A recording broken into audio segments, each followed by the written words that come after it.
Previously on Talk That Talk. Are we giving the as a community, are our programs giving these students what they need to be successful in music? Yeah, we can come up with all these things that are valid excuses: lack of support from the administration, lack of resources, blah blah blah. In New Orleans, them kids get their hand on the trumpet somehow. They get their hand on a trombone somehow, and be some of the coldest musicians you ever seen. So why can that city cultivate all this talent every generation, and we sit up here and we say things like this? No, hell no. I was one of them black kids. Y'all were one of those black kids. Y'all got black kids, Julian and Quan. Your kids gonna be just as into music like y'all were, because y'all are cultivating that in them until somebody gets in front of them that's, hopefully it never will happen, that's terrible, and kill their dreams and aspiration for wanting to be a musician. Secondly, a lot of us got into music not only because we were exposed to it and we loved it, but also because we could see a way of making a living in music. Part of a well-rounded music education is showing a kid that you can actually make a good living from doing this. A lot of music now doesn't even use live horns anymore. So there aren't resources where kids can look on there and say, gee, man, that was my goal. When I graduated from college, I didn't want to be a band director per se. I did the music education degree because I knew it was something I would always have to fall back on. That was my plan. I wanted to play trumpet for Jill Scott and Music Soul Child. Specifically, I wanted to move to Philly, get me a turban. I wanted to be with Erykah Badu and all them, and be up there looking like Keon Harrell, what I'm saying, playing trumpet. And Kristen Scott. I wanted to be Kristen Scott before Kristen Scott. All right, get an African name, Rick Altunde, and be up there playing trumpet, hitting them sweet, sweet, smooth daddies with the neo soul group. That was my dream at Norfolk State. I pursued my dream. When I graduated, I smitted Julie and got this job playing at Allentown at Dorney Park, and every weekend, every weekend, I was either in New York or Philadelphia trying to pursue my dream. I was on the scene. I took my trumpet everywhere. During that time, I got an opportunity to play for and meet Maria Schneider. If y'all don't know who Maria Schneider is, matter of fact, she is one of the people that I'll put on my music list tonight. Go check out some Maria Schneider. She is one of the premier composers of jazz music right now. Her stuff is beautiful, y'all. I got a chance to meet Maria Schneider while I was doing that. It was just a great experience, but I got scared. I didn't have nobody pushing me to stay in it. Some months I would do well. Some months I'm eating ramen noodles every day because I had no damn money. So I was like, okay, I guess I'm going to have to use this music degree. And that's one of the biggest regrets of my life, is I wished I had stayed the course and pursued my dream. I could be Keon Harrell right now. I could be playing with Kamasi Washington and all these other people. You know what I'm saying? So I think that's the next part. Expose your kids to something other than Lil Durk and Lil Wayne and all these little Lils. Get them on some Kamasi Washington. Get them on some Keon Harrell. Get them on some Terrace Martin. These people who are from our generation but are playing instrumental music at an extremely high level. Get them on some Robert Glasper. Houston native, went to HSPVA. My generation, not Quan's. He a little young, but yeah, all these people, all these people that are out here that are making great music that these kids just don't know about. And then lastly, no, the kids aren't abandoning it, because at the end of the day, we ain't had no. I don't remember no mass band for my generation. These kids are wanting to be around music all the time. Yeah, it's done in the way that they've been trained to love it, but use that same energy to train them to love other styles of music. Start a combo at your school. Yeah, you might not have the instrumentation to start a full jazz band. Start a jazz combo. Start teaching improvisation. Don't just use music theory or music history to teach, the history of white music. Teach them about that African music that Crystal talks about all the time. Teach them about how that led to all these different styles of music that became jazz.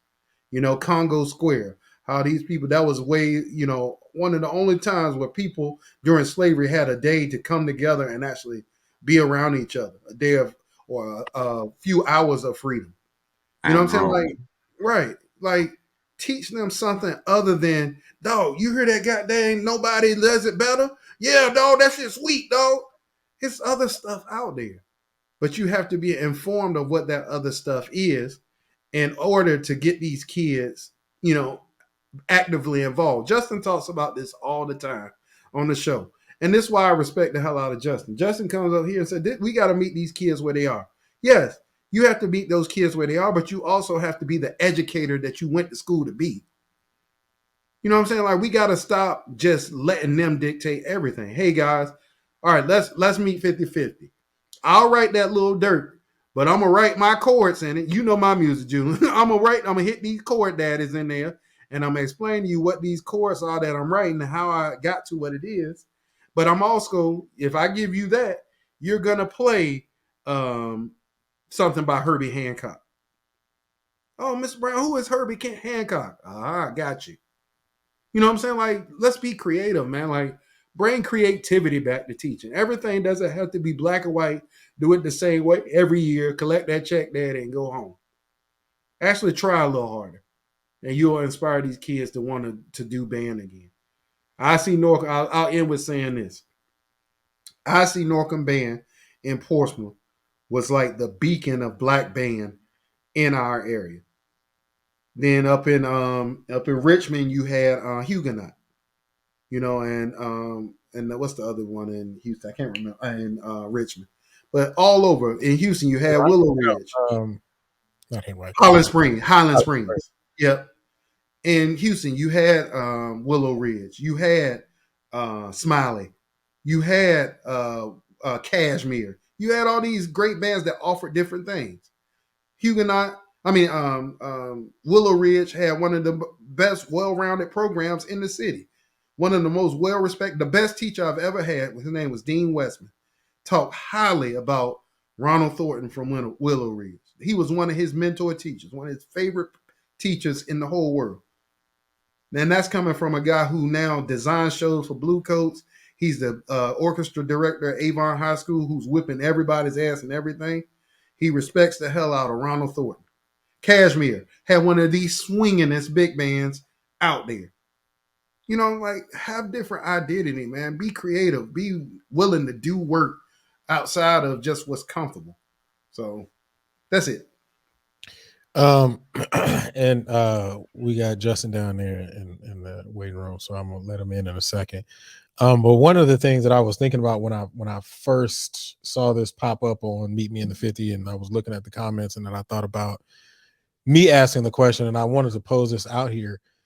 I also believe it's regional, right? Because if you look in New Orleans and Louisiana in particular, and maybe even just in the Mississippis and all that kind of stuff, that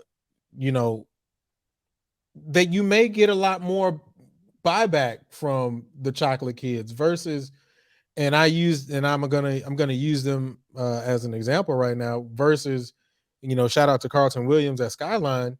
His band is huge, but it's 98 to 99% Hispanic, and it's black kids that go to Skyline. But the other part of that too, Julian, is that the most successful black bands are near HBCUs. Like it's no coincidence. They have an HBCU there. Like, you ain't never heard of no killing HBCU style band from Los Angeles. What I'm saying, I'm sure there are some. The reason why I disagree with you is because you named, and this is why I say I feel like it's regional.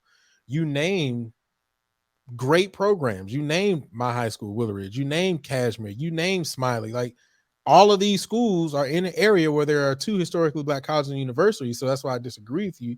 Because that's exactly what I just said. No. No, I'm not saying that. What I'm saying is the reason why I think it's regional is because of the fact that if you look at Willow Ridge now is predominantly Hispanic, but there are black kids who go to that school. I mean, the numbers at Cashmere, what I'm saying is the numbers at Kashmir, they have a program. They ain't as big as they were. You know, if even if I'll talk about Quan School. When I was young, Quan's Worthing was like 100 and some kids, 120, somewhere around there. Now, and that's no disrespect to Quan, but I'm just saying I'm just saying that I think I agree with you to some degree, but I think that a lot of that has to do with the regional thing. I think that, you know, maybe we need to look at what's happening regionally. I mean, if you look in I don't know, North Carolina, what is the percentage of black kids in bands there? Were bands bigger back during our time in North Carolina than what they are now? And if they were, then you know what's the rationale? Because I'm not gonna always say that it's always bad band directors. I, So, I, I will say But that nobody has ever said that it's always band directed. What we've said is that there are other factors that these kids, or yeah, other options now that these kids yeah, have. I Like, agree. technology was so new when I was in middle school and high school. We actually had a class called technology that and keyboarding to learn how to type on a computer. Oh no, son, don't use one finger. You know, that was our generation. We ain't have no, man, I'm about to be a software engineer with a YouTube that's gonna make me a couple million there because I'm gonna have a channel for that. I'm gonna do that. We didn't have that. My but rational go ahead, Quan. Go ahead. no, so it's like I think your points are sincerely valid. I think, but some of the examples that you brought up are some of the anomalies, like not being ugly. When you speak of band culture will never die. Let me understand, it will never die in New Orleans. I don't give a damn what nobody say. We didn't have I agree. environmental tragedies that has happened, and then the next year it was like, say, bruh, we got to do Mardi Gras, you know that, right? And they've pieced bands together to ensure that they, that still is alive, right? But when as long as I've been in Houston, I've been a resident of Houston for sure. Now 10+ years. What I've seen is I've seen the videos of the Willow Ridges when they were and the Grand Day, and then I've seen these schools trickle down to where they're the sizes now. And to me, even being an employee in the Houston area, to where it's like you got to fight to pull it back together. And what I mean by that is, I look at you. You brought up the point about options. In the hood, they give you a lot of options, and I'm gonna say this word that's triggering for me, and that's magnet. A lot of the times they feel like, oh, well, I'm gonna send my kid to this quote unquote magnet school, and you think that is better. But then you take the good kids who maybe were interested in band, and then you bus them to an affluent area across town, and they participate in those programs as well. Or you say that, well, we're gonna turn this to STEM, and so then the support for fine arts is nothing. Before, like I said, before I got here at this high school at Worthing, they had 7 band directors in 4 years. If you go around the area of Houston, that's normal. That was normal for a lot of these urban and black schools. I think the oldest director is Mr. Woodson at Sterling High School. He's been there years, but guess how long his middle school has been um, adequate? The last 10 years, they really ain't had a program. So he's honestly starting a beginning band program every year. And like everybody said, with this generation that's microwavable, if you won't have a certain amount of kids in the band, they feel like it's whack already. So then they're not going to join it. So I think I agree with your points, but because I'm in the trenches and I see like what some of these band directors are going through. Like I look at Yates. Yates is a school, real talk. Historically, it was like them and Willow Ridge, you know what I'm saying, back in the 90s and 80s, right? They're down the street from TSU. They actually was using TSU's football field as their practice field. They've had literally, because I interviewed for that position as well, they literally say in 30 years they had 17 band directors. How can you sustain anything, with those type of turnover rates? And I think and I only can speak for this specific area, you can't sustain a program like that But or that's any. not the kids, though, Quan. I agree with you. Well, Yeah. especially with that particular band program, that ain't the kids. Right, That's right. band director, and they've had talent. They've had some talent come through the door as band directors. You're like, Right. so it's not the kids, it's just guys or women that made a decision to say, okay, I'm moving on. Whenever Right, that right. was. Right.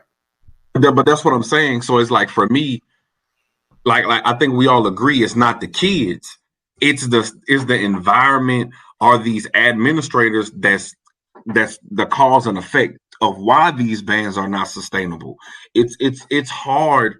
I mean, bro, it's hard out here, and it's hard when you don't, like I say, when you got to build every year.